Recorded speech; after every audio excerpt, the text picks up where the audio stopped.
What's going on, guys? Jake here with Uncommon EDC. Today I'm checking out the CRKT Raikiri, which is a Dew Hara Design, and to be honest, probably not something I would pick up just based off of the aesthetic, but it has one kind of cool feature that really drew me to it.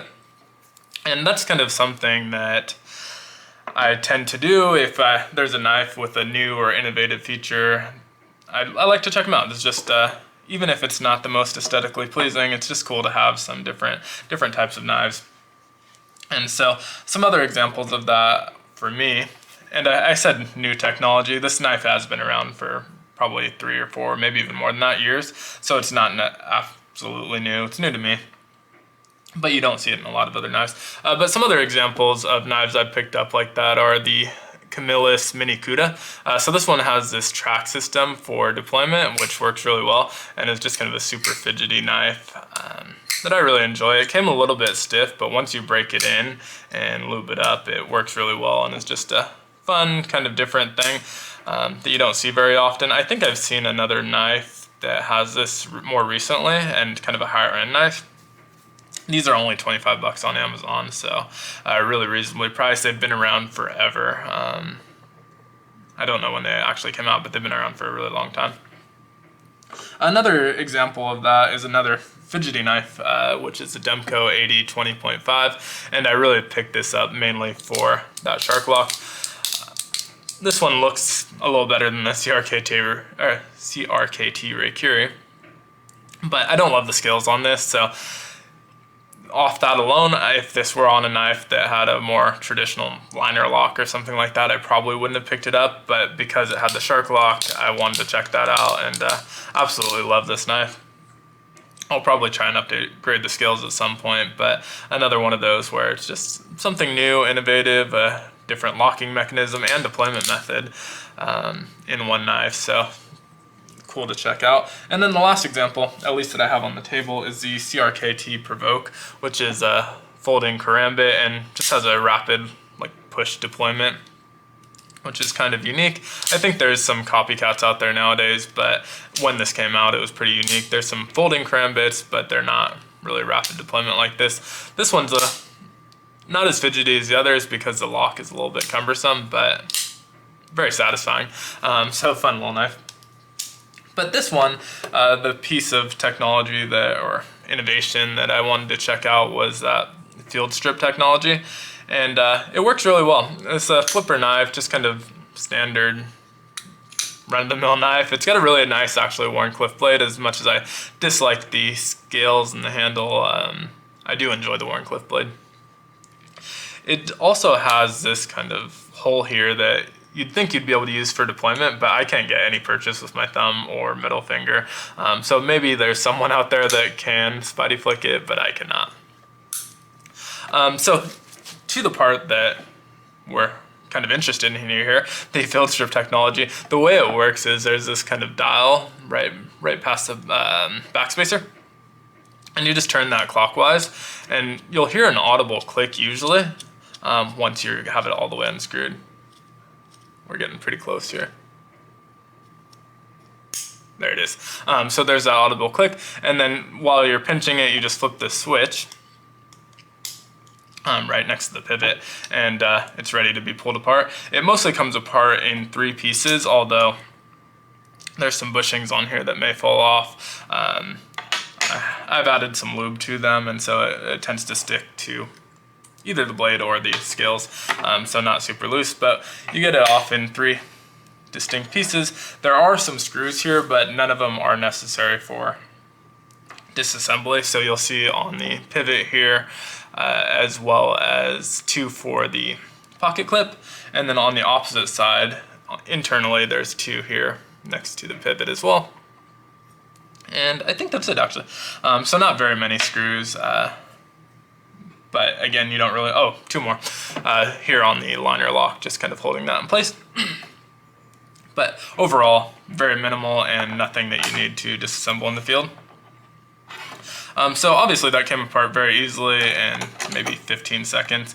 And reassembling it's just as easy, which we'll do here quickly. You want to do both in the closed position, and so you just kind of place that back on there, make sure that your bushings are still in place, you didn't lose those during the process, and you'll kind of pinch this into place. Once you have it, you'll feel it. There we go. You'll kind of feel it click, and it'll hold that blade in place as well. And they always do it, the screw portion first and the switch portion second. I don't know that it matters so much, but I tend to do that as well. It seems to be a little bit easier to manipulate the switch when the screw is either screwed or unscrewed than when it's not. So maybe the order does matter a little bit, but it seems to work either way. I'm spinning the wrong way. I tend to do the screw first though. And so to put it back in, you're just gonna go counterclockwise until you can't really anymore. You don't wanna overturn it. Once you get there, you should stop. And then while still pinching it, you're gonna just flip this switch back and you're fully reassembled. So super simple, super easy, and kind of a cool feature. I wanted to check it out for that feature, but honestly, it's not something that I'll probably use a whole lot because I live in a city, I work in an office, I like the outdoors, but I don't get out as much as I'd like to, and so rarely ever do I take a knife apart out of the house, you know. Usually it can wait until I get home. But it is a nice feature to have, and something that's pretty cool. If you are outdoors a lot and using it for, you know, skinning an animal or something where you're getting a lot of gunk in there and want to clean it up, this is something that's really, really cool. I didn't realize actually when I bought it, there's other models that have the field strip technology. I probably should have done a little bit more research and picked up one of those. One of the other ones, I forget what it's called, maybe the home front. I'll correct myself in the description if that's wrong. Looks a little bit better to me and is a little bit smaller size. This one is pretty big. The blade itself is 3.75 inches, the handle's 5.125 inches, and overall you're at 8.875, and it weighs in at 4.91 ounces. The thickness is on the handle 0.54 inches, and the blade itself is pretty thick as well at 0.13 inches. This is a pretty hefty knife. It's pretty comfortable in the hand. There's one real complaint in terms of just the design, and it's the pocket clip. It's right hand tip up carry only, not reversible. I'll probably remove it. It doesn't bother me when I actually have the knife open or in hand. It's jimping on two different spots and they're pretty conveniently placed. It doesn't bother me while it's in hand, but when it's closed, it just seems like that's where my fingers rest. It's not the most comfortable. So I'll probably remove that. It's a pretty big knife, not one that I'm going to carry that often. I tend to carry sub 3-inch blades, not too small, but a little smaller than this, and this one's pretty hefty, pretty heavy, and so not something I'll probably carry too often, but if I were to have one complaint, it would really be that pocket clip is not my favorite. It's just weirdly placed and just kind of gets in the way. But overall, it's actually a pretty cool knife. Again, aesthetically, I don't love the scales, but I love the blade. I'm a sucker for a good Wharncliffe, and so I do enjoy that, and it's pretty fun to fidget it with. I've seen reviews online saying that you need to put a little bit of wrist in the flick, and that's true when it's out of the box, but once you add some lubricant, it's really not the case. It's got a really good action and really well designed. As far as the steel goes, it's a 4116 stainless steel, which to be honest I wasn't very familiar with, but from what I can tell it's comparable to 420 HC. It's used in some kitchen knives and Swiss Army knives and things like that. It sharpens up well, it doesn't hold, it's not super hardy, it doesn't hold its edge that well, but for my purposes, I mean, it'll be fine. This is mostly going to be a box cutter, and it comes pretty sharp out of the box and super slicey. So yeah, overall a good knife. Not sure what other people's experience with 4116. I may have it on some Swiss Army knives, I'm not sure, but I'm not super familiar with this deal, so can't speak too much to that. But yeah, let me know what you think of the CRKT Raikiri. Actually, one more thing before I sign off is that on Knife Center they mentioned that Raikiri actually comes from Japanese lore, and it's apparently a legendary sword that was used to slice a bolt of lightning in half. So just kind of an interesting namesake, I guess.